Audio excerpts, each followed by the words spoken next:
اعوذ باللہ من الشیطان الرجیم بسم اللہ الرحمن الرحیم یا بنی آدم قد انزلنا علیکم لباسا یواری سوآتکم وریشا ولباس التقوی ذلک خیر ذلک من آیات اللہ لعلہم یذکرون صدق اللہ العظیم۔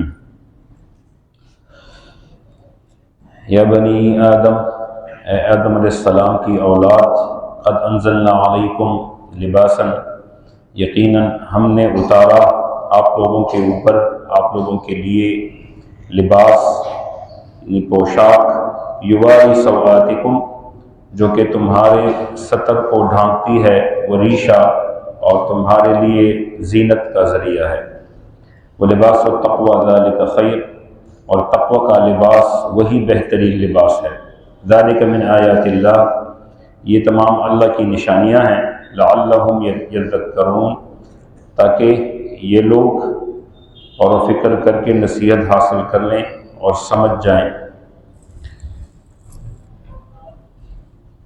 بحث چل رہی تھی آدم علیہ السلام اور شیطان کے مکالمے کی۔ اس سے پہلے اللہ رب العزت اور شیطان کے آپس میں جو مکالمہ ہوا تھا اس کی بحث تھی اس صورت میں کہ کس طریقے سے آدم علیہ السلام کو اللہ نے جب پیدا فرمایا اور زمین میں اپنا خلیفہ بنا کر بھیجا اور مسجود ملائکہ بنایا اور وہاں آسمان میں جو مخلوقات تھی ان کو آدم علیہ السلام کے سامنے سجدہ ریز ہونے کا حکم دیا، تو فرشتوں نے سجدہ تو کر لیا لیکن شیطان نے انکار کر دیا۔ پھر اللہ رب العزت نے شیطان سے پوچھا تم نے کیوں سجدہ نہیں کیا؟ شیطان نے وہی روایتی جواب دیا تکبر سے بھرپور کہ میں اس سے بہتر ہوں، آپ نے مجھے آگ سے بنایا اور اس کو مٹی سے بنایا۔ اس کے بعد اللہ رب العزت نے شیطان کو راندہ درگاہ کیا، جنت سے نکال دیا، تو اس نے ٹھان لی اور قسم کھائی اللہ کے سامنے بجائے اس کے کہ وہ اپنی غلطی کو تسلیم کرتا، اس نے ڈھیٹ پن دکھایا اور اللہ رب العزت سے کہا کہ جس کی وجہ سے آپ نے مجھے گمراہ کیا اور مجھے ذلیل و رسوا کیا اور مجھے مرجوم کیا تو میں اس کو نہیں چھوڑوں گا، اس سے میری دشمنی کا اعلان ہے۔ اور اس اعلان کے بعد اس نے کاوشیں تیز کر دی۔ آدم علیہ السلام بیچارے معصوم، اس کو پتہ نہیں اس کی دشمنی کا، اور اللہ رب العزت نے آدم علیہ السلام کو جنت میں رہنے کا حکم دیا، شیطان کو وہاں سے نکلنے کا حکم دیا۔ شیطان بہرحال کسی طریقے سے آدم علیہ السلام تک پہنچا اور ایک ایسا حکم اور ایسا کام جس کے کرنے سے اللہ نے آدم علیہ السلام کو روکا تھا، اور وہ ایک درخت کو کھانے کا حکم تھا کہ اس کو آپ نے نہیں کھانا۔ شیطان نے برغلایا، وقاسمہما شیطان نے قسمیں کھائیں ان کے سامنے، انی لکما لمن الناصحین بے شک میں تمہارا خیر خواہ ہوں، درخت کھاؤ گے تو تمہیں بادشاہت مل جائے گی، درخت کا پھل کھاؤ گے تو تمہیں ابدی جگہ یہاں پر مل جائے گی، اس درخت کا پھل کھاؤ گے تو تم فرشتے بن جاؤ گے، فرشتوں کی خصوصیات آ جائیں گی۔ حالانکہ جس مخلوق کو فرشتوں نے سجدہ کیا تو بہرحال اس کا مقام ان سے بہت اونچا ہے، لیکن آدم علیہ السلام شیطان کے دھوکے میں آ گئے اور انہوں نے اس درخت کا پھل کھا لیا، جس کا نتیجہ یہ ہوا کہ ان کی جو حیا تھی، جس پر پردہ تھا، وہ پردہ اتر گیا، اور ان کی جو پرائیویٹ پارٹس تھے، جو ان کی شرمگاہیں تھی، وہ ان کے سامنے ظاہر ہو گئی۔ فبدت لہما سوآتہما اس کھانے کا، اس گندم کے درخت کے کھانے کا پہلا اثر یہ ہوا کہ وہ جو حیا کا پردہ تھا وہ گر گیا۔ وطفقا یخصفان علیہما اور وہ کیا کرنے لگے، اپنے اوپر درخت کے پتے اٹھا کر انہوں نے اپنی شرمگاہوں پر رکھ لیا، اور وہ شعور ان کے اندر آ گیا کہ یہ تو ظاہر ہو گئی۔ حضور صلی اللہ علیہ وسلم نے فرمایا کہ آدم علیہ السلام کو اللہ نے جو بنایا تھا تو ان کا قد اتنا لمبا تھا جیسا کہ ایک لمبا کھجور کا تنا بالکل تقریباً 60 گز کا لمبا پتھر۔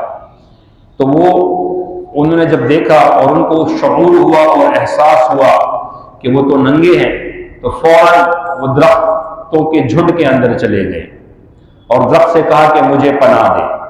درخت نے ان کو گویا ایک قسم کی پناہ دی، اور پھر درختوں نے کہا کہ آج کے بعد آپ اس پناہ کے محتاج ہو جائیں گے، اور وہی ہے انسان بھی لباس کا محتاج ہے۔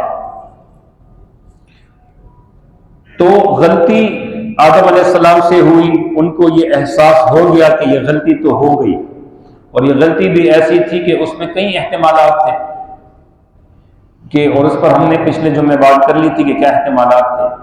بہرحال انہوں نے چوں چرا نہیں کی اور فوراً اللہ رب العزت کے سامنے انہوں نے توبہ کی، اپنی غلطی کا اعتراف کیا، چاہے وہ جس وجہ سے بھی ہوئی۔ یہ نہیں کہا یا اللہ میں تو یہ سمجھا تھا، یا اللہ میں نے تو یہ خیال کیا تھا، آپ نے تو اس درخت سے کھانے کو منع کیا تھا، میں نے تو اس درخت سے کھایا، یا اس نے مجھے ورغلایا، اس نے مجھے دھوکہ دیا، اس نے آپ کے نام کی قسم کھائی۔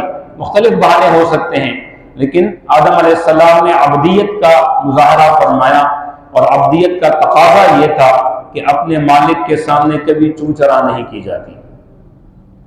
غلطی ہو گئی، فوراً غلطی کو مان کر اس سے استغفار کرنا چاہیے۔ شیطان نے کیا کیا؟ اس نے چوں چرا کی، اس نے دلائل دینے شروع کر دیے، اس نے یہ کہا، ایکسکیوزز دینے شروع کر دیے، نہیں میں تو اعلیٰ ہوں، یہ تو ادنا ہے، اور اصولاً آپ نے مجھے آگ سے پیدا کیا، اس کو مٹی سے پیدا کیا، آگ اوپر جاتی ہے مٹی نیچے جاتی ہے، تو میں بہتر ہوا نتیجے کے اعتبار سے، اس کو چاہیے کہ مجھے سجدہ کرے، میں کیوں سجدہ کروں؟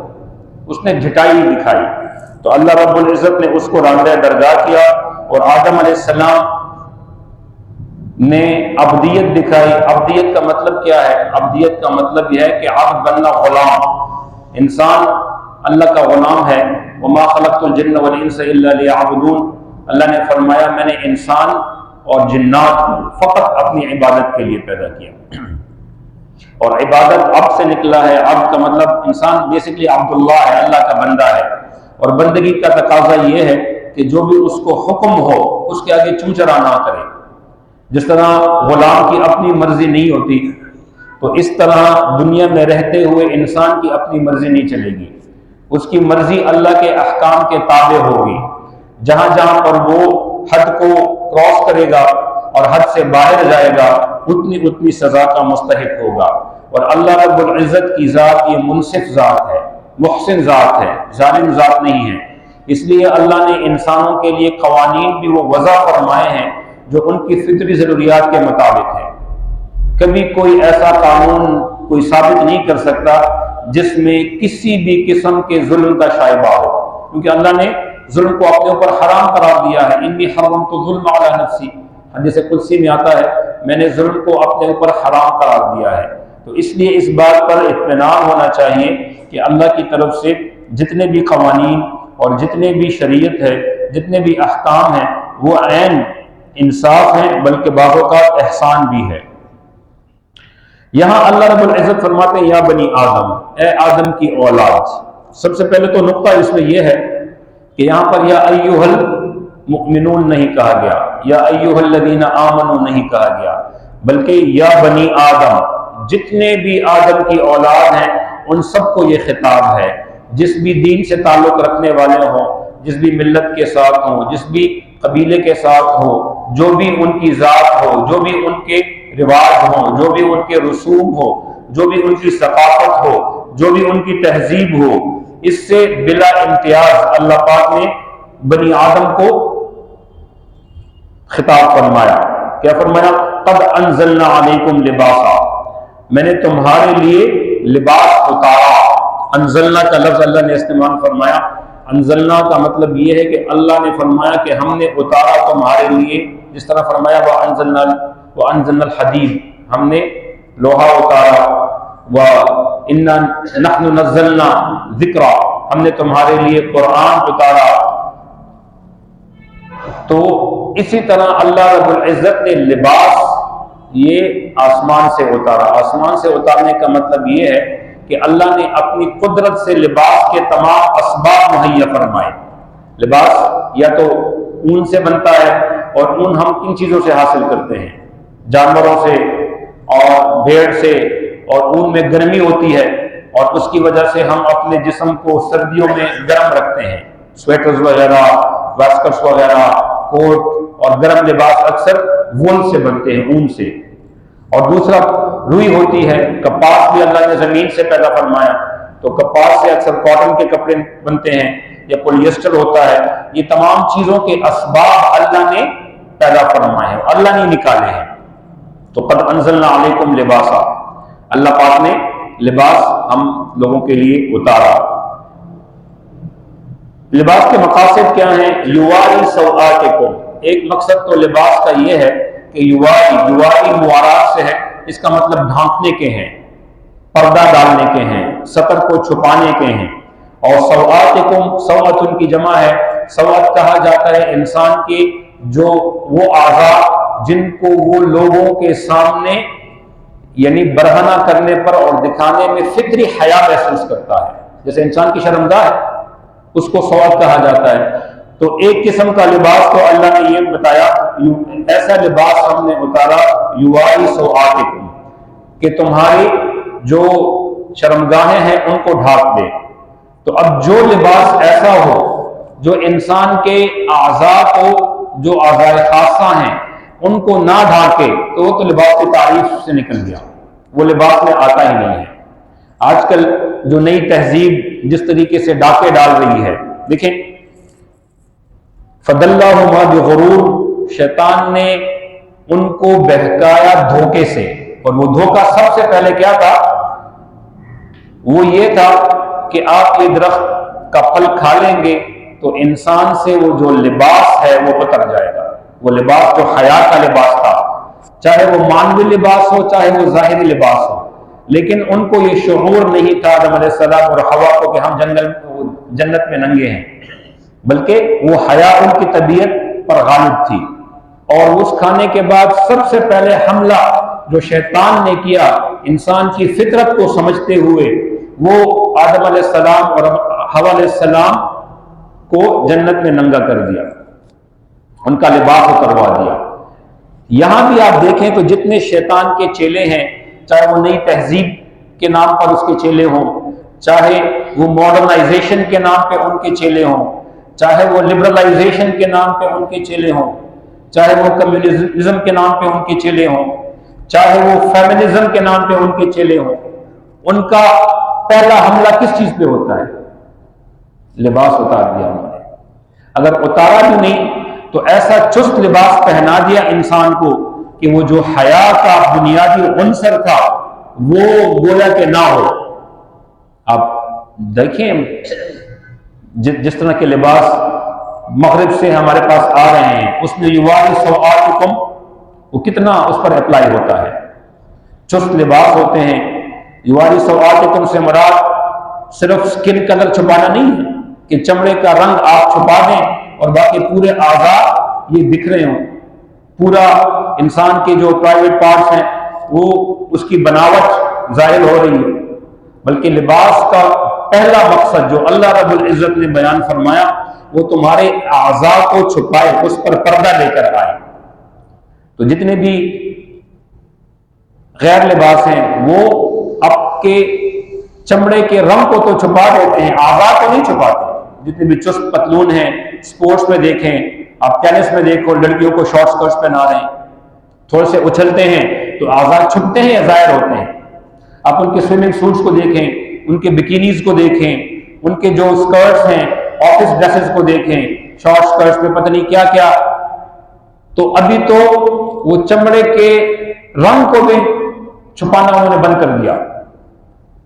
اور یہی تہذیب جو ماڈرنائزیشن کے نام پہ، فیمنزم کے نام پہ وہ ہماری تہذیب میں داخل کر رہے ہیں۔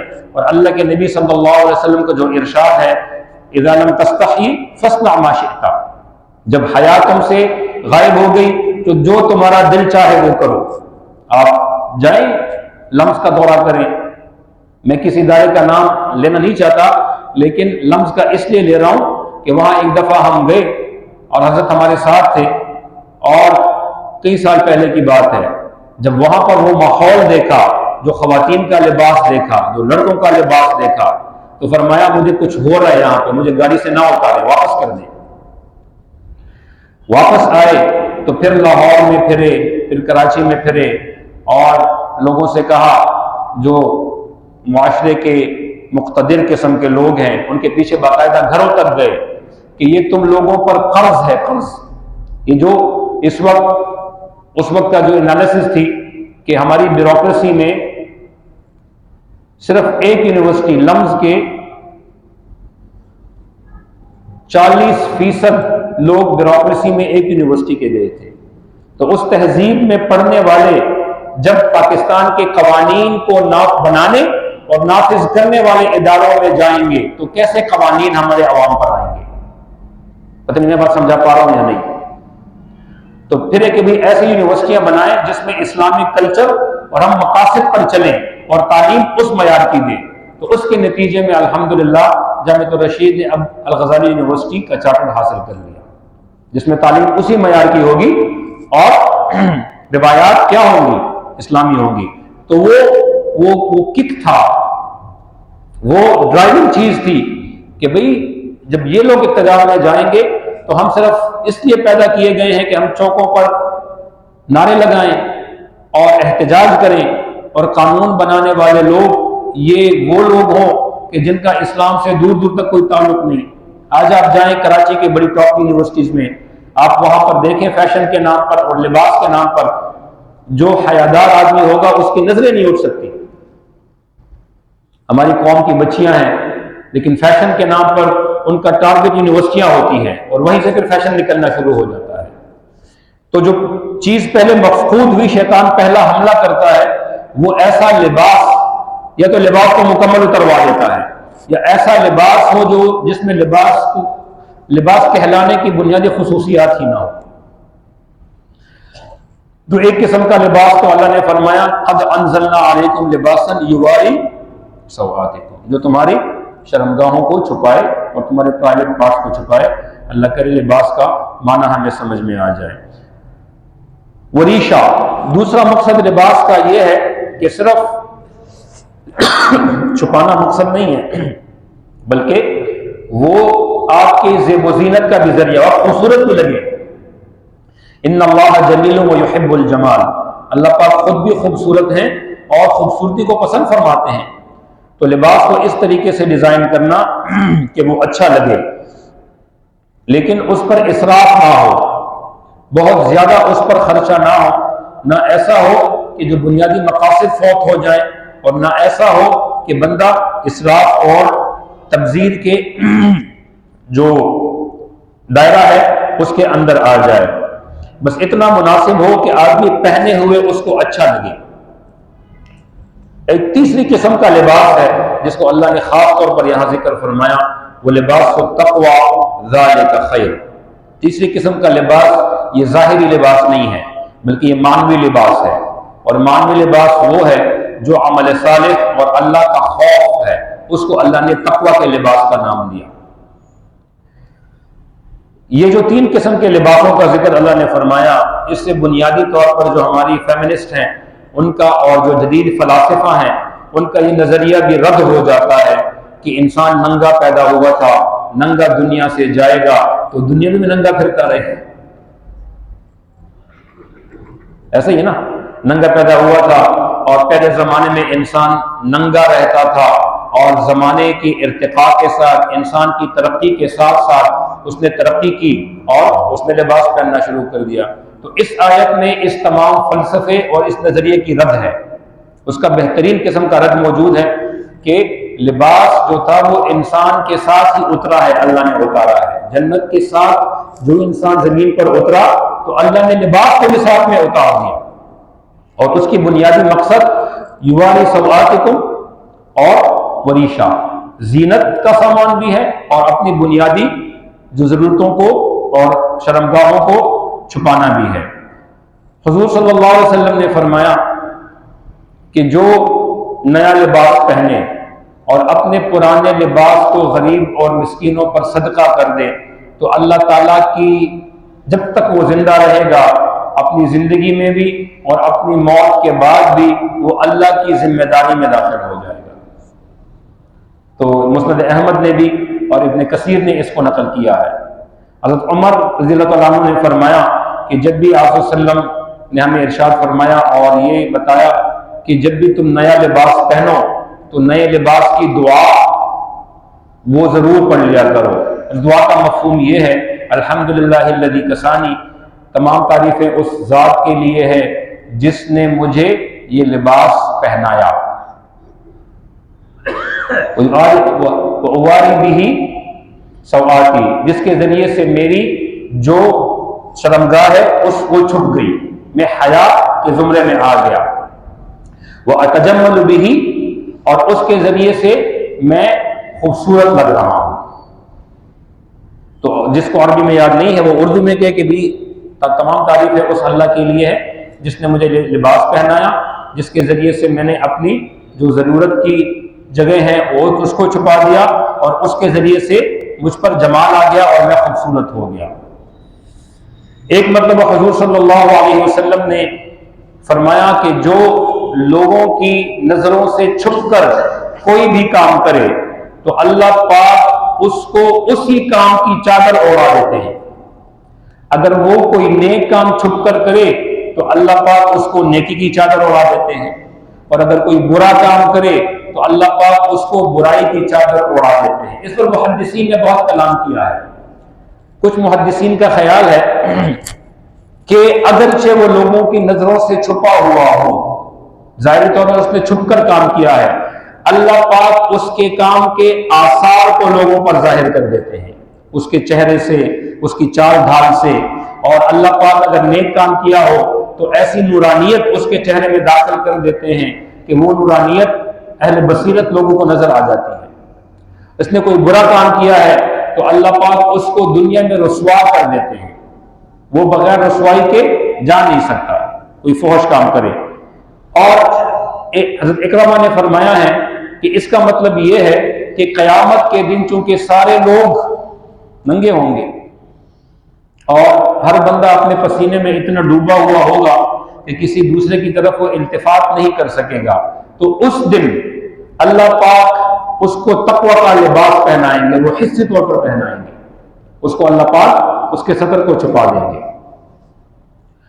قیامت کا دن اس صورت میں باقاعدہ طور پر اس کی تنبیہ اللہ نے بہت فرمائی ہے کہ وہ ایک ایسا دن ہوگا کہ جس دن یوم یفر المرء من اخیہ، جس دن بندہ اپنے بھائی سے بھی بھاگے گا کہ یہ مجھ سے کوئی نیکی نہ مانگ لے، وہ امہ و ابی، اپنے ماں باپ سے بھی بھاگے گا کہیں ماں باپ مجھ سے نیکی نہ مانگ لے، وہ صاحبتہ و بنی، اور اپنی بیگم جس کے ساتھ جینے مرنے کے وعدے کرتے ہیں اور جس کو خوش کرنے کے لیے ساری زندگی نہ جائز دیکھتا ہے نہ ناجائز، نہ حلال دیکھتا ہے نہ حرام، وہ بنی، اپنے بچوں کو بہتر پڑھانے کے لیے، ان کی خواہشات پوری کرنے کے لیے نہ رشوت، نہ سفارش، نہ دھوکہ، نہ بےایمانی، نہ کم ناپ تول، نہ ہر چیز کو ہڑپ کر جاتا ہے، ان سے بھی بھاگے گا قیامت کے دن۔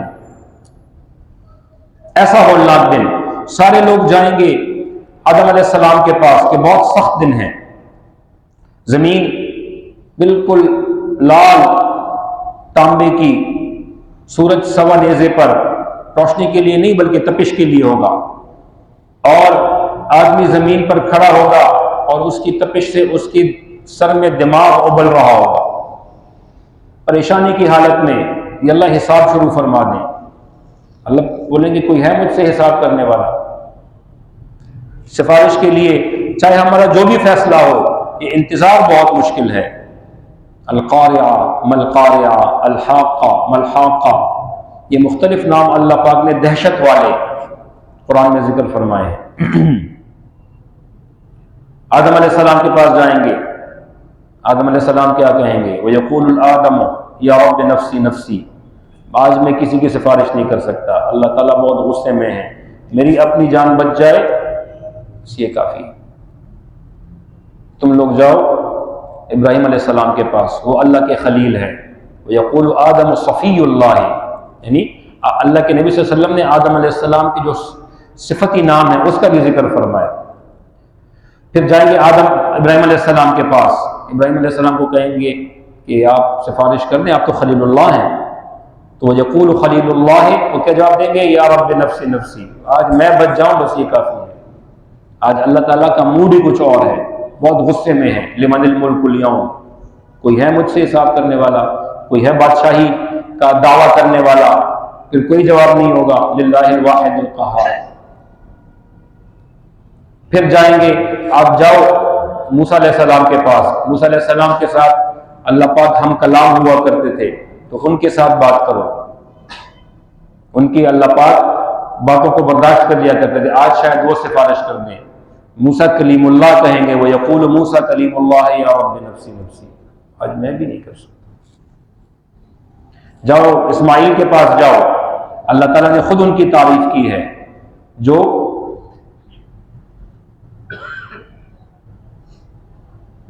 اپنی جان تک کو اللہ کے حکم کے آگے، بچے تھے، مکلف بھی نہیں تھے، اور قربان کر دیا۔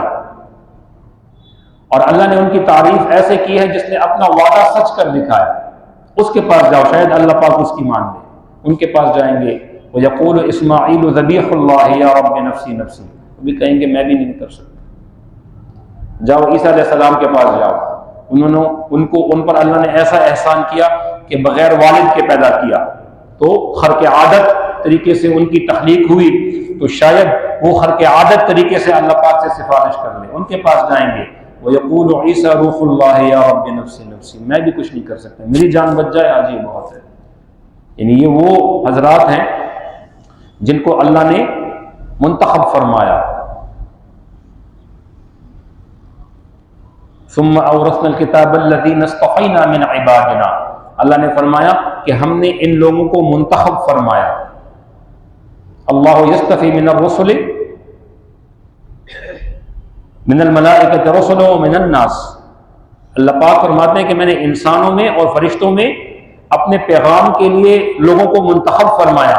تو جو منتخب لوگ ہوتے ہیں ان کی سفارش کو مانا جاتا ہے، لیکن اس دن وہ بھی سفارش نہیں کر سکیں گے اللہ تعالیٰ کا موڈ دیکھ کر، اتنے غصے میں ہے اللہ پاک کہ میں نے انسان کو بنایا کس چیز کے لیے تھا اور یہ کن چیزوں میں پڑ گیا۔ آخر میں سارے کہیں گے کہ ہم آپ کو ایک شخصیت کا نام بتاتے ہیں، آپ ان کے پاس چلے جائیں، تو محمد رسول اللہ صلی اللہ علیہ وسلم۔ سارے لوگ آئیں گے، وہ ریگارڈلیس کسی بھی امت کے مختلف چنیدہ لوگ ہوں گے، انہوں نے کہا کہ آپ جیسے جرگہ جاتا ہے، پنچایت ہوتی ہے، تو منتخب لوگ ہوں گے، وہ آئیں گے اللہ کے نبی کے پاس، یا رسول اللہ آپ اللہ سے سفارش کرنے کے حساب شروع کریں۔ تو فرماتے ہیں ہاں میں ہی سفارش کر سکتا ہوں۔ اللہ کے نبی فرمائیں گے آج سفارش کا حق صرف مجھے دیا گیا ہے، ہم اس نبی کی امت میں ہیں۔ یہ اتنا بڑا رینک ہے، اتنا بڑا سٹار ہے جو اس ماتھے پر اللہ نے سجا دیا ہے۔ اللہ کرے کہ ہمیں اس رینک کی قدردانی نصیب ہو جائے، ہم معمولی لوگ تھوڑی ہیں۔ ہاں میں کر سکتا ہوں۔ تو اللہ کے نبی فرمائیں گے وَيَقُولُ مُحَمَّدٌ رَّسُولُ اللَّهِ یا ربی امتی امتی، اس کے جواب میں اللہ کیا فرمائیں گے؟ وَيَقُولُ اللَّهُ عَزَّ وَجَلَّ یا حبیبی یا حبیبی، تم جس کے لیے پریشان ہو، لا خوف علیہم ولا هم يحزنون، جنہوں نے میری مانی ہوگی دنیا میں تو نہ ان کو ماضی کا کوئی خوف، نہ مستقبل کا کوئی غم، آپ بے فکر رہیں۔ حساب شروع کریں یا رسول اللہ، لوگ پریشان ہیں، 40 سال تک سجدے میں روتے رہیں گے، سر اٹھاؤ میرے حبیب، کیا بات ہے؟ اللہ لوگ حساب کرنا چاہتے ہیں۔ تو اللہ پوچھیں گے کہ مجھ سے کوئی ہے حساب کرنے والا؟ ایک نعمت جو میں نے دی تھی بندوں کو، کیا ایک نعمت کا بھی انہوں نے حق ادا کیا؟ کون ہے جو مجھ سے حساب کرے؟ تو اتنے میں اللہ کے نبی فرشتوں سے کہیں گے کہ ابوبکر صدیق کا اعمال نامہ سامنے کر دیں۔ جب اللہ پاک وہ دیکھیں گے کہ میرے دین کے لیے سب کچھ لوٹا دیا، اپنا مال، اپنی جان۔ بدر کے موقع پر عبد الرحمن آتے ہیں، بدر کے بعد جب مسلمان ہوئے، کہتے ہیں ابا جان آپ 2 دفعہ میری تلوار کے نیچے آئے، لیکن میں اس نیت سے کہ آپ میرے والد ہیں تو میں نے چشم پوشی کی اور میں ہٹ گیا، ورنہ آپ میری تلوار کی زد میں آ گئے تھے۔ ابو بکر جواب کیا دیتے ہیں کہ اللہ کی قسم عبد الرحمن، اگر تم ایک مرتبہ میری تلوار کے نیچے آ جاتے تو میں اللہ کے حکم کے آگے تمہاری کوئی پرواہ نہیں کرتا۔ تبوک کا موقع آتے ہیں، اللہ کے نبی نے صرف ایک اعلان کیا کہ چندہ چاہیے، جہاد کا موقع ہے اور اس وقت اسلام کو اور اسلامی فوج کو آپ کے مال کی ضرورت ہے، کتنا چاہیے؟ جتنا تمہارے بس میں ہو۔ تو شیر جاتے ہیں گھر میں یا غار جاتے ہیں اور گھر میں ہر چیز جو بھی ہے وہ اٹھا لیتے ہیں۔ اب تو کھلی چھوٹ مل گئی نا، اللہ کی راہ میں قربان کرنے کے لیے کھلی چھوٹ مل گئی۔ پہلے مرتبہ اللہ کے نبی نے فرمایا جو تمہارا دل چاہے، انہوں پہلے تو فرماتے تھے گھر والوں کے لیے بھی رکھو، ان کے لیے بچا کے رکھو، تو اب تو ان کو موقع مل گیا، سب کچھ جھاڑو پھیر دیا، اور ایسا جھاڑو پھیرا کہ دیواروں پر ہاتھ بھی لگائے کہ کوئی سوئی بھی اگر پڑی ہو تو وہ بھی اٹھا کر اس میں داخل کر دیں۔ اپنا لباس تھا، ٹاٹ پڑا ہوا تھا، ٹاٹ کو اٹھا لیا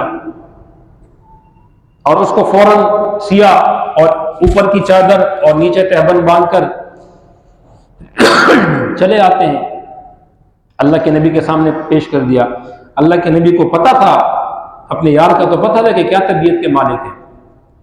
صحابہ بیٹھے ہوئے تھے، یہ نہیں پوچھا کہ کیا لائے ہو، کیا پوچھا، کیا چھوڑ کر آئے ہو؟ تو جواب کیا ملتا ہے؟ اللہ اور اس کے رسول کا نام چھوڑ کے آیا، بس یہ برکت کے لیے میرے لیے کافی ہے۔ آپ کے اطاعت میں آپ نے فرمایا کہ تمہاری مرضی تو میری مرضی تو یہ ہے، میں یہ سب کچھ پیش کر سکتا ہوں۔ اللہ کے نبی نے تبسم فرمایا اور پورا قبول فرما لیا، لے آؤ بھائی۔ اتنے میں جبرائیل تشریف لاتے ہیں، دیکھا تو جبرائیل نے ٹاٹ کا لباس پہنا ہوا۔ جبرائیل کیا ہو گیا تمہیں لباس کی کیا ضرورت ہے؟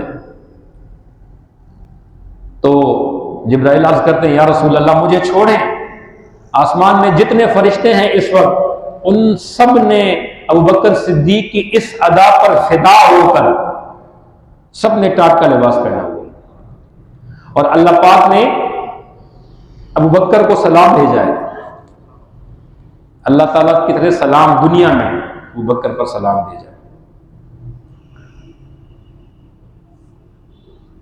تو اس ابو بکر کا عمل نامہ سامنے آئے گا، وہ ابو بکر جو غار میں ہیں، غار ثور میں، اور اللہ کے نبی صلی اللہ علیہ وسلم کے ساتھ 3 دن اندر گزارے، ایسا غار کہ جس میں آدمی دبک کر بیٹھا ہوتا ہے، اور اس میں اللہ کے نبی صلی اللہ علیہ وسلم کا سر ابو بکر کی ران پر ہے، اور آپ صلی اللہ علیہ وسلم کے بال مبارک ابو بکر سہلا رہے ہیں۔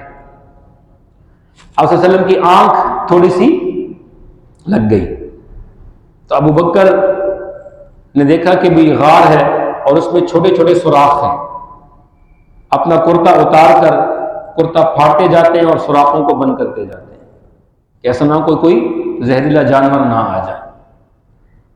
آخر میں ایک سوراخ رہ گیا، کپڑا ختم ہو گیا، باقی کپڑا اتارتے ہیں تو سطر یواری سوآتکم، سطر کھل جاتا ہے۔ تو کیا کیا کہ پاؤں سیدھا کر کے اور اپنی جو پاؤں کا ایڑی ہے وہ اس سوراخ پر رکھ دی کہ اس کو اپنے ایڑی سے ختم کر دو۔ اتنے میں ان کو محسوس ہوتا ہے زہر، پاؤں بھاری ہونا شروع ہو جاتا ہے، شاید کسی نے کاٹ لیا، سانپ پیچھے ہوتا ہے اس نے وہ کاٹ لیتا ہے، لیکن اپنے پاؤں کو ہلاتے نہیں ہیں کہ اللہ کے نبی صلی اللہ علیہ وسلم کے آرام میں کہیں خلل واقع نہ ہو جائے۔ اور زہر کا اثر یہ ہوتا ہے کہ آہستہ آہستہ یہ اپنے عضو کی جو احساس ہے اس کو بھاری کرنا شروع کر دیتا ہے، تکلیف بھی ہوتی ہے اور بھاری پن بھی آتا ہے، لیکن برداشت کرتے جا رہے ہیں اور اپنے پاؤں کو ہلاتے تک نہیں ہیں کہ اللہ کے نبی صلی اللہ علیہ وسلم کو تکلیف نہ پہنچے۔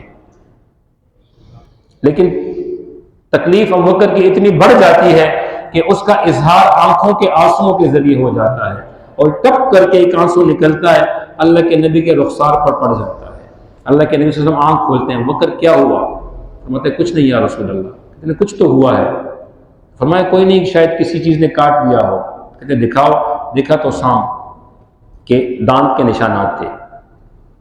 تو آپ نے سانپ کو طلب فرمایا کہ آ جاؤ. آیا سانپ. تم کون ہو؟ کہ یا رسول اللہ آپ کی دیدار کا مشتاق ہوں. مجھے پتہ چلا، ہمارے بڑوں نے بتایا تھا کہ اس غار میں اللہ کے نبی آ کر پناہ لیں گے، اور میں کتنے سینکڑوں سالوں سے آپ کے دیدار کا مشتاق تھا اور انتظار کرتا رہا تھا، لیکن انہوں نے راستہ بند کر دیا تو مجھے مجبوراً ان کو کاٹنا پڑا تاکہ یہ پاؤں ہٹائیں اور میں آپ کی دیدار سے مشرف ہو سکوں، آپ کی زیارت کر سکوں. تو قیامت کی ہولناکی کا ذکر کہ ابوبکر صدیق رضی اللہ تعالیٰ عنہ کو اللہ پاک نے جو کچھ دیا، اللہ کی دین اور اس کے نبی کی محبت میں اور دین کی ترویج میں مٹا دیا. کمزور جماعت کے باوجود جب زکوٰۃ والوں نے زکوٰۃ دینے سے انکار کر دیا تو آپ نے جہاد کا اعلان فرمایا. آج کل کے حکمرانوں کی طرح نہیں جو کیا ہو رہا ہے وہاں پہ، اور یہ اپنے نئے نئے شہر آباد کر رہے ہیں، بلینز آف ڈالرز کا نقصان ہے، ان کے مندر کھول رہے ہیں، ٹیمپلز کھول رہے ہیں اور عیاشی کے اڈے کھول رہے ہیں. شرم الشیخ کو دیکھیں، ریاض کا جو منصوبہ ہے اس کو دیکھیں، عرب کو دیکھیں، بحرین کو دیکھیں، دبئی کو دیکھیں، پوری مغربی تہذیب کے انہوں نے دروازے ان کے لیے کھول دیے ہیں. ابوبکر نے کیا کیا کہ اللہ کا حکم مٹے اور ابوبکر زندہ ہوگا، یہ کیسے ہو سکتا ہے؟ ایمانی غیرت. تو اس ابوبکر کا عمل نامہ وہ سامنے کیا جائے گا تو اللہ کا غصہ ٹھنڈا پڑ جائے گا کہ ہاں اب حساب شروع کر دو، تو تب حساب شروع ہوگا. تو اس دن میں اللہ رب العزت بعض لوگوں کو عزت، احترام اور تقوی والا لباس پہنائیں گے. ایک روایت میں آتا ہے کہ جو علماء ہوں گے اس امت کے، قیامت کے دن اللہ رب العزت جب ان کا حساب فرمائیں گے تو ان کے ارد گرد پردہ جو ہے وہ آ جائے گا اور ان کو ان کا عمل نامہ دیا جائے گا. یہ تمہارا عمل نامہ ہے، پڑھو.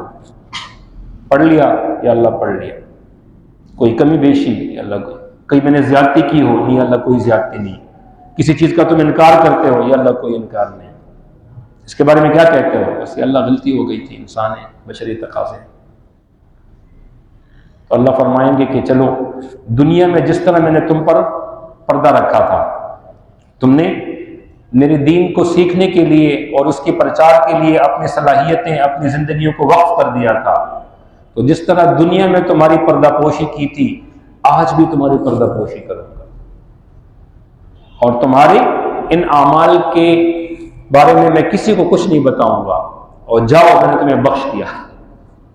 تو پردے میں ان کا حساب ہوگا اور پردے میں یہ اللہ پاک ان کو لے کے جائیں گے. اس لیے اپنے بچوں کو عالم بنائیں. یہ جو آج اللہ کے دین کے لیے اپنی زندگی کے جو گولڈن پیریڈ ہے ان کا، اور ریسرچ یہ کہتی ہے کہ جو گولڈن پیریڈ انسان کا ہوتا ہے وہ 14 سال سے لے کر 26 سال، 24 سال، بعض 30 سال تک گئے ہیں. یہ گولڈن پیریڈ ہوتا ہے جس میں، اور خاص طور پر 14 سے لے کر 16 سال تک کی جو زندگی ہے، یہ جو 14 سے 24 سال تک جو 10 سال ہیں، بعضوں نے 16 سے 26 سال لکھا ہے، 10 سال، یہ مستقبل کے لیے انسان خود کو تیار کرتا ہے. اور یہ دین کے طالب علم اپنے اس گولڈن ایرا کو اللہ کے لیے قربان کر دیتے ہیں. ان کو پتہ ہے کہ کوئی مستقبل نہیں ہے، مسجد میں جا کے کمیٹی والوں کے حکم کے اندر ہی رہنا ہے، چاہے وہ خطیب ہو چاہے وہ امام ہو. کمیٹی والے سارے، ان پر سارے جو اپنی افسریاں ہیں جو ریٹائر ہو چکے ہوتے ہیں، امام اور خطیب بیچارہ ان کا نشانہ ہوتا ہے. اللہ پاک کمیٹیوں والوں کو خاص طور پر کراچی میں ہدایت عطا فرمائے کہ علماء کی قدر کرے، اور ان کے لیے جو احترام ہے، جو اللہ رب العزت نے ان کے لیے احترام کا اعلان کیا ہے، جو اللہ کے نبی صلی اللہ علیہ وسلم نے ان کے لیے احترام کا فرمایا ہے کہ العلماء ورثۃ الانبیاء، یہ نبیوں کے وارث ہیں، تو ان کے ساتھ جیسا سلوک کریں گے تو قیامت میں ان کا سامنا کرنا پڑے گا. ایک روایت میں آتا ہے، شیخ الحدیث مولانا زکریا صاحب رحمۃ اللہ علیہ نے لکھا ہے کہ قیامت میں اللہ پاک ایک ایسے بندے کو لے کر آئیں گے کہ جو دنیا میں اس نے بیماری کی حالت میں زندگی گزاری ہوگی، ایسی بیماری کہ لوگ اس سے نفرت کرتے ہوں دنیا میں، جیسے ابرص کی بیماری ہے، تو وہ آئیں گے، یا اللہ آپ نے مجھے بیمار کیا تو میں نے اس پر صبر کیا، میں نے کبھی آپ سے شکایت نہیں کی، آپ کی تعریف کی اور آپ پر صبر کیا، آج مجھے کچھ اس کا بدلہ دے دیں۔ لا یملکون الشفاعۃ الا من اتخذ عند الرحمن، اللہ پاک شفاعت کا حق صرف اس کو دیں گے جس کے بارے میں اس کی مرضی ہو۔ تو اللہ مجھے کچھ دے دے تاکہ میری اس کا مداوع ہو جائے اور میری عزت رہ جائے۔ اللہ فرمائیں گے چلو جاؤ اور اپنے خاندان میں، اپنے دوستوں میں اتنے لوگ، 2 4 6 8 10 جتنے بھی اللہ فرمائیں گے، یہ تعداد نہیں بتائی، جن پر جہنم واجب ہو چکی ہے، ان کی سفارش کا تمہیں حق دیا جاتا ہے، ان کو جنت لے جاؤ۔ اور وہ تو بڑا خوش جائے گا کبھی میں تو۔ پھر ایک اندھا ہوگا جس کو اللہ نے آنکھیں نہیں دی ہوں گی، دنیا میں پیدائشی اندھا، وہ آئے گا۔ اچھا اس سے پہلے مولوی صاحب آئیں گے، اس امت کے علماء، یا اللہ اس کو جو صبر کی تلقین کا تو میں نہیں بتایا تھا اور میں نے ہی فوائد بتائے تھے، آپ کے ارشادات، اللہ کے نبی کے ارشادات، اس کو پورا بتایا تھا کہ صبر کرنے سے تمہیں یہ ہوگا، تو یا اللہ میرے لیے بھی تو کچھ ہو۔ اللہ فرمائیں گے آپ تشریف رکھیں، تھوڑا صبر فرمائیں۔ وہ علماء واپس چلے جائیں گے۔ اللہ پاک اندھے کو بلائیں گے، آؤ بھائی تمہارا کیا ہے؟ کہ یا اللہ میرا مقدمہ یہ ہے کہ آپ نے باقی لوگوں کے مقابلے میں مجھے بینائی سے محروم رکھا، میں نے کوئی شکایت نہیں کی، صبر کیا، اس پر شکر کیا، یا اللہ مجھے، اللہ فرمائے گے چلو تم بھی جاؤ اور اپنے خاندان، اپنے دوستوں، اپنے تعلق والوں کو، اتنے لوگوں کی 5 10 6 جتنے بھی اللہ فرمائیں گے جن پر جہنم واجب ہو چکی ہے، ان کو اٹھا کر جنت پہ چلے جاؤ، بڑا خوش جائے گا۔ پھر مولوی صاحب آئیں گے، بولیں گے تھوڑا صبر کرو۔ اس طرح اللہ پاک جزوی طور پر لوگوں کو ارشاد فرماتے رہیں گے۔ آخر میں فرمائیں گے بلاؤ علماء کو، اس امت کے علماء کو، علماء آئیں گے تو اللہ فرمائیں گے تم نے اپنی جو صلاحیتیں تھیں وہ میرے دین کے لیے وقف کر دی، اپنی جو آپ کا سب کچھ بن سکتے تھے وہ آپ نے میرے دین کے لیے وقف کر دیا، اور تم کو میں نے علم عطا فرمایا، اپنے جو کتاب کا علم، اس کی تفصیلات کا علم، اس کی تفسیرات کا علم، اس کے مجملات کا علم، اس کے معلولات کا علم، اس کی تعویلات کا علم، اس کے احتمالات کا علم، یہ اس لیے تمہیں دیا تھا کہ آج کے دن تم اس کی عزتوں کے مزے چکھو۔ جاؤ اور جنت کے دروازے پر کھڑے ہو جاؤ، جہنم کے راستے پر کھڑے ہو جاؤ، اور جس کو تمہارا دل چاہے اور جتنوں کو تمہارا دل چاہے، جن پر جہنم واجب ہو چکی ہو، تمہیں اختیار ہے، سب کو اٹھا کر جنت میں لے جاؤ۔ تو لوگ پھریں گے، اللہ کے نبی نے فرمایا لوگ پھریں گے اور ڈھونڈتے پھریں گے کہ اس عالم پر میں نے کوئی احسان کیا تھا، وہ یاد کریں گے، آ کے پاؤں پر پڑیں گے اور لباس کو پکڑیں گے کہ آپ کو یاد ہے آپ ایک دن آئے تھے اور آپ کو پیاس لگی تھی، میں نے آپ کو پانی پیش کیا تھا، ہاں مجھے یاد ہے، چلو تم بھی جاؤ۔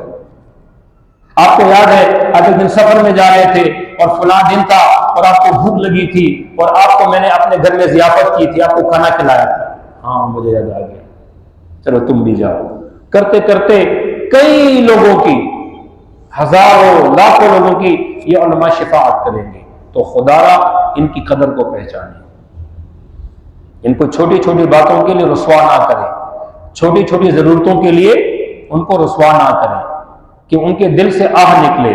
یہ نبی کے وارث ہیں، یہ انبیاء علیہ السلام کے وارث ہیں، اور وارث کا مطلب یہ ہوتا ہے کہ وراثت منتقل نہیں ہوتی جب تک مورث نہ چاہے، اور وراثت کے لیے کوئی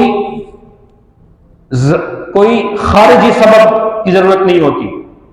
ایک بندہ یہاں پہ ہے، اس کا بیٹا امریکہ میں ہے، یہاں پر بندہ مر گیا، امریکہ میں بیٹا آٹومیٹکلی اس کی جائیداد کا وارث بن گیا، کوئی ایجاب قبول کی ضرورت نہیں ہے کہ میں آپ کو وارث بناتا ہوں، وہ کہتے ہیں میں وارث بنتا ہوں۔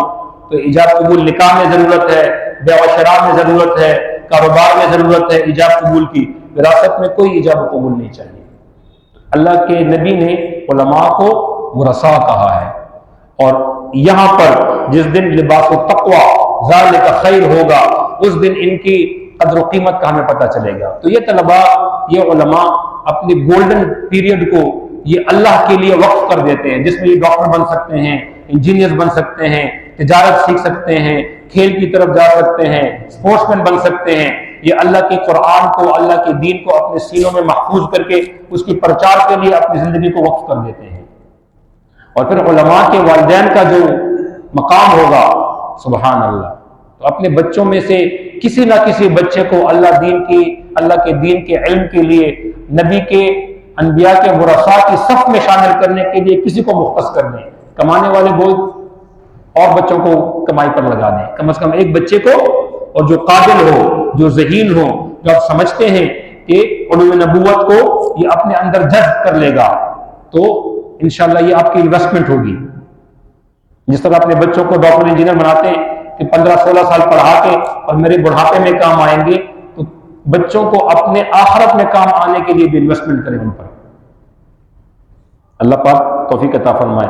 ذالک من آیات اللہ، اللہ فرماتے ہیں کہ یہ ہماری نشانیوں میں سے ہے، اور یہ نشانیاں ہم نے اس لیے بیان کی ہیں تاکہ لوگ اس سے سمجھ حاصل کریں، نصیحت حاصل کریں، اس پر غور و فکر کریں اور خوض کریں، اور اس کے مطابق اپنے عمل کریں۔ تو 3 قسم کے لباس ہوئے، ایک وہ لباس جو کہ آپ کے انسان کی پرائیویٹ اعضاء کو چھپاتا ہے، اس کی زینت کا ذریعہ بنتا ہے، اور ایک وہ لباس ہے جو قیامت کے دن اللہ پاک اپنے خاص بندوں کو پہنائیں گے جنہوں نے دنیا میں اللہ تعالیٰ کے احکام کو مانا ہوگا اور اس کے نبی صلی اللہ علیہ وسلم کی پیروی کی ہوگی۔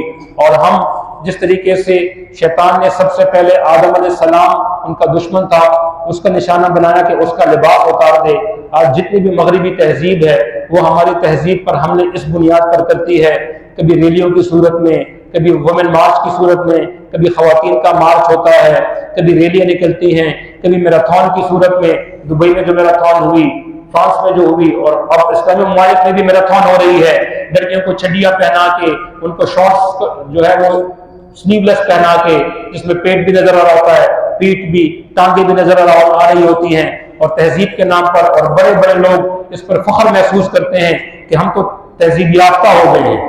تو خدا را یہ بدبودار تہذیب ہے، نئی تہذیب کے گندے ہیں انڈے، یہ سارے گندے انڈے ہیں، ان سے کوئی چوزے نہیں نکلیں گے، ان سے گندگی ہی نکلے گی، ان سے بدبو ہی نکلے گی، ان سے غلاظت ہی نکلے گی۔ جو ہمیں اللہ کے نبی صلی اللہ علیہ وسلم نے، شریعت نے، اللہ نے جو ہمارے لیے پسند فرمایا، اللہ نے ہمیں پیدا فرمایا، اللہ پاک کو ہماری ضرورتوں کی پتہ ہے۔ تو جو فطرت پر ہوتا ہے انسان، وہ ہمیشہ اس کے اندر حیا غالب ہوتی ہے، اور جس کی فطرت مسخ ہو جاتی ہے تو اس کی حیا ختم ہو جاتی ہے۔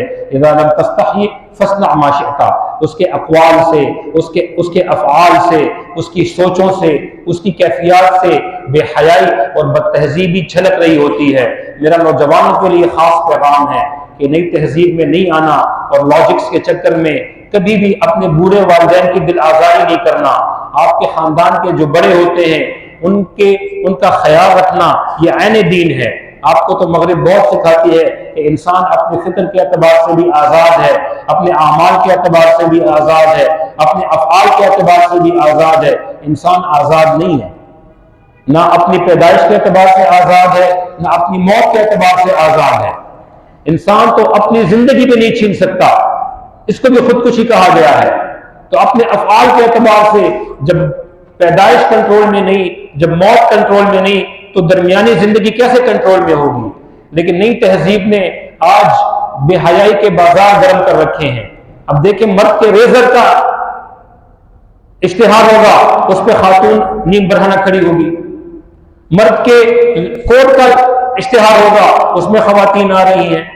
مرد کے CD70 موٹر سائیکل کا اشتہار ہے، اس میں خواتین آ رہی ہیں۔ تو نئی تہذیب کے ان گندے انڈوں سے خود کو خبردار کریں، اپنے آنے والی نسلوں کی حفاظت کریں، ان کی تربیت کے انتظام کریں، علماء کے ساتھ اپنے ربط کو مضبوط بنائیں۔ اور کراچی پر تو اللہ کا بڑا کرم ہے، بڑا فضل ہے، کتنے مدارس ہیں، کتنے مساجد ہیں، کتنے علماء ہیں، کتنے خانقاہیں ہیں، تبلیغی جماعت ہے، یہیں قریب ہی آپ کی مدنی مسجد ہے، شب جمعہ وہاں پہ ہوتا ہے۔ اپنے بچوں کو، خود کو کسی نہ کسی طریقے سے اپنی اسلامی تہذیب، اس کے احکام کے ساتھ جوڑے رکھیں، اور یہی بچے انشاءاللہ بڑھاپے میں بھی آپ کے کام آئیں گے، اور انشاءاللہ تعالی آخرت میں بھی آپ کے کام آئیں گے۔ کیونکہ اللہ قرآن میں فرماتا ہے کہ جو اصول ہے کہ والذین آمنوا واتبعتهم ذریتهم بایمان، جو لوگ ایمان لائے اور ان کی اولاد نے ان اپنے والدین کی اتباع کی ایمان میں، الحقنا بہم ذریتہم، ہم ان کی والدین کو ان کے بچوں کو ان کی والدین کے ساتھ ملا لیں گے جنت میں، وما التناہم من عملہم من شیء، اور ان کے والدین کے عملوں میں ہم کوئی کمی نہیں کریں گے۔ اس میں نقطہ مفسرین نے جو نکالا ہے وہ یہ نکالا کہ اللہ پاک نے یہ کیوں فرمایا کہ وہ الحقنا بہم ذریتہم، یہ کیوں نہیں فرمایا الحقنا بہم والدیہم کہ ہم والدین کو ان کی اولاد کے ساتھ ملا لیں گے؟ اس کا مطلب یہ ہے کہ اگر کوئی اولاد نیک ہے اور والدین نے اس کی پرورش حلال پیسوں سے کی ہے، حلال مال سے کی ہے، تو والدین کہ جو اولاد ہے، اولاد چاہے نیت کرے یا نہ کرے، ان کے والدین کو ان کے عمل کا اجر ملتا رہتا ہے۔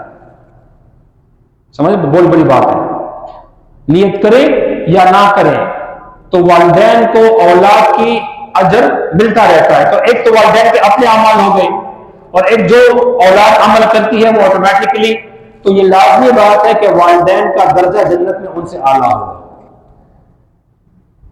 اور اللہ فرماتے ہیں اگر والدین یہ کہیں کہ بھی میں تو یہ چاہتا ہوں کہ دنیا میں ہم اکٹھے رہتے تھے، تو ہم چاہتے ہیں کہ ہماری جنتیں بھی ساتھ ساتھ ہوں، اور چھوٹے درجے سے میرا بیٹا تھا، میری بیٹی تھی، میں چاہتا ہوں کہ وہ بھی میرے جنت میں آ جائیں، تو اللہ فرماتے ہیں الحقنا بہم، ہم ان کے والدین کے بچوں کے اگر درجات کم ہیں تو ان پر احسان کر کے ان کے درجوں کو بڑھا کر والدین کے درجے والے جنت میں داخل کر دیں گے،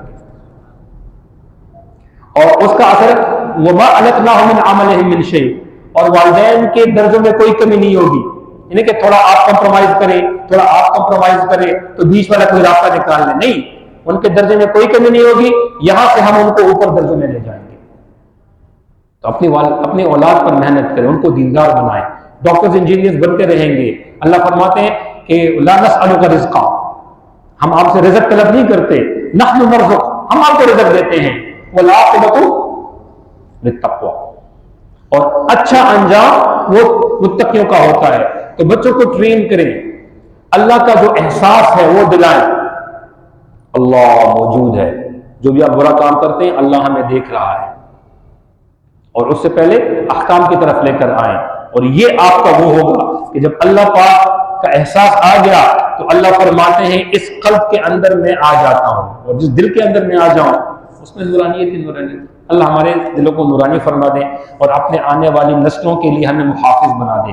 وآخر دعوانا الحمدللہ رب العالمین۔ اللہم انا نسألک من خیر کل ما سألک منہ عبدک ونبیک وحبیبک سیدنا ومولانا محمد صلی اللہ علیہ وسلم وعبادک الصالحون، ونعوذ بک من شر کل ما استعاذک منہ عبدک ونبیک وحبیبک سیدنا ومولانا محمد صلی اللہ علیہ وسلم وعبادک الصالحون، وأنت المستعان وعليك البلاغ ولا حول ولا قوة إلا بالله صلى الله تعالى على خير خلقه محمد وآله وأصحابه أجمعين آمين برحمته.